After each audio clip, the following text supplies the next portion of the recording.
Saudara-saudari dari keluarga Vincentian, saya mau sekarang sedikit memberi komentar tentang pesan dari Persekutuan Gereja-Gereja dan dari KWI, yaitu Konferensi Wali Gereja Indonesia, tentang Natal tahun ini. Dan pesan mereka, judulnya ialah mereka akan menamakan dia Immanuel. Apa maksud mereka dengan memilih ayat itu? Memang dari keadaan sekarang, mereka mulai dengan berkata bahwa pada tahun ini kita merayakan Natal dalam suasana prihatin.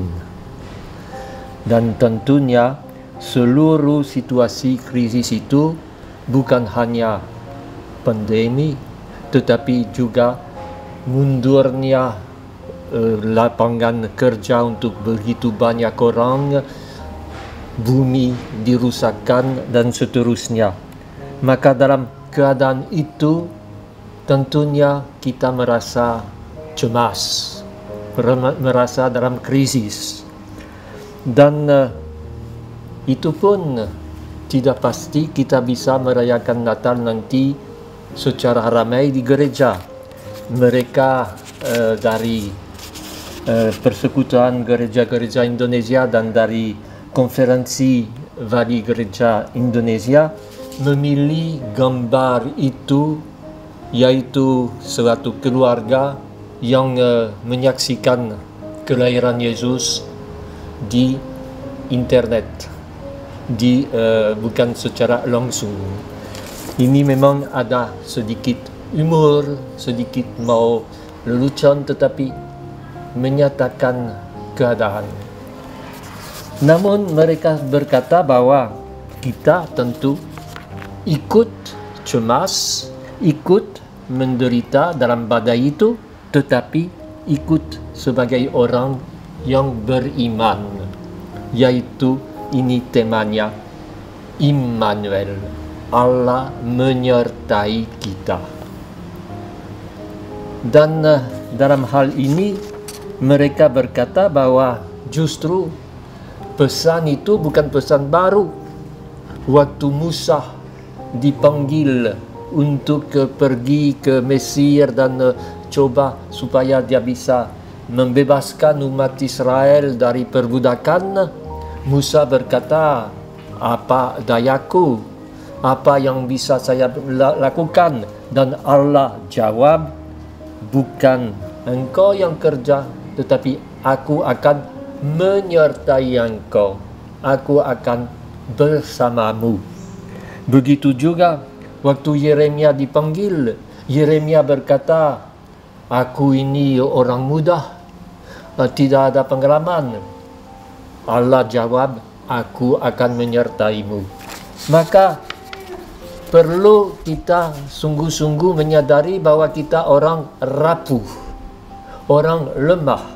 Dan ini message dari pesan dari Natal itu. Kita orang lemah tetapi didampingi oleh Allah. Didampingi untuk bisa sungguh-sungguh menjadi orang yang bawa kabar baik untuk masyarakat masa kini.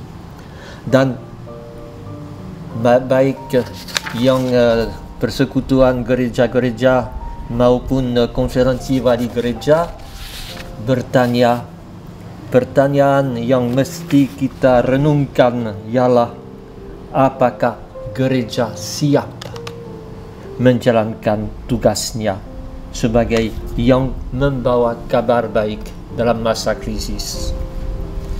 Saya sedikit mau merenungkan dari minggu pertama Advent. Bacaan pertama dari minggu pertama Advent diambil dari Yesaya.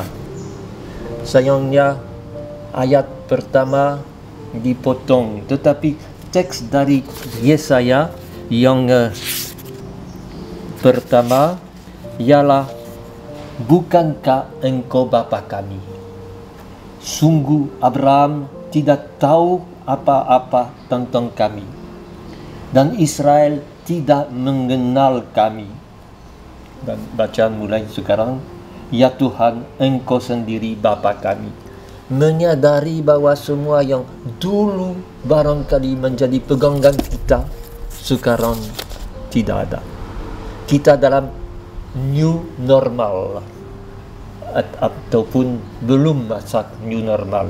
Semua yang dulu bisa menjadi pegangan Abraham, menjadi bangsa yang terpilih, sudahlah. Tetapi tinggal satu hal, Bapa kita ialah Allah. Dan ini yang perlu kita sampaikan.